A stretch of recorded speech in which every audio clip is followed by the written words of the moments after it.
સમાચાર વિસ્તારથી જોઈશું। સૌથી મોટા સમાચાર અત્યાર સુધીના જે સામે આવી રહ્યા છે। રાજ્યમાં રોકાણ કરનાર 15 મોટા ઉદ્યોગોને મંજૂરી આપવામાં આવી છે।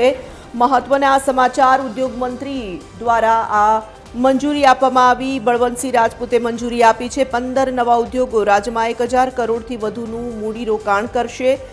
આ ઉદ્યોગો 3600થી વધુની રોજગારીનું સર્જન કરશે।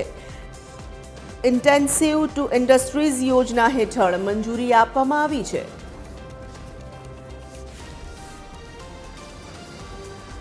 એસોસિએટ એડિટર સોનલ અનડકટ જોડાઈ ચૂક્યા છે। વધુ વિગતો તેમની પાસેથી પ્રાપ્ત કરીશું। સોનલ, 15 મોટા ઉદ્યોગોને રાજ્યમાં મંજૂરી આપવામાં આવી છે। ખૂબ જ મોટા સમાચાર, શું જાણકારી મળી રહી છે આ દિશામાં?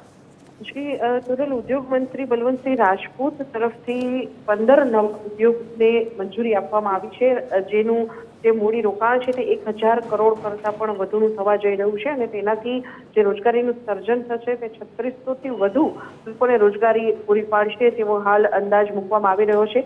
રાજ્યમાં જે આવનારા ઉદ્યોગો છે તેને નેટ એસજીએસટી સહાય માટે ઇન્સેન્ટિવ ટુ ઇન્ડસ્ટ્રીઝ યોજના હેઠળ આ મંજૂરી છે તે આપવામાં આવી છે।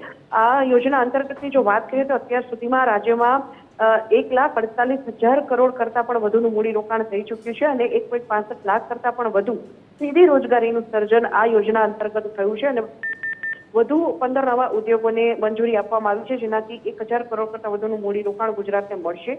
આ ઉપરાંત મહત્વનું છે કે અલગ અલગ જિલ્લાઓમાં અલગ અલગ ઉદ્યોગો માટે મંજૂરી આપવામાં આવી છે, જે અંતર્ગત જો અમદાવાદ જિલ્લાની વાત કરીએ તો ઓટો ઇન્ડસ્ટ્રીઝ અને પ્લાસ્ટિક સેક્ટરમાં 460 કરોડનું જે રોકાણ છે તે કરવામાં આવશે। પંચમહાલમાં પણ ઓટો ઇન્ડસ્ટ્રીઝ સેક્ટરમાં 237 કરોડનું, પાટણમાં પ્લાસ્ટિક સેક્ટરમાં 56 કરોડનું, મહેસાણામાં ઓટો સેક્ટરમાં 46 કરોડનું, મોરબીમાં સિરામિક સેક્ટરમાં 62 કરોડનું। આ પ્રકારે અલગ અલગ જે જિલ્લાઓ છે તેની જે વિશેષતા છે તેને આધારે તે ઇન્ડસ્ટ્રીઝને ત્યાં સ્થાપવા માટેની જે વ્યવસ્થા છે તે કરવામાં આવી છે અને તે અંતર્ગત 15 નવા ઉદ્યોગોને 1000 કરોડના મૂડી રોકાણ સાથે મૂડી રોકાણ કરવાની જે મંજૂરી છે તે ઉદ્યોગ વિભાગ તરફથી આપવામાં આવી છે।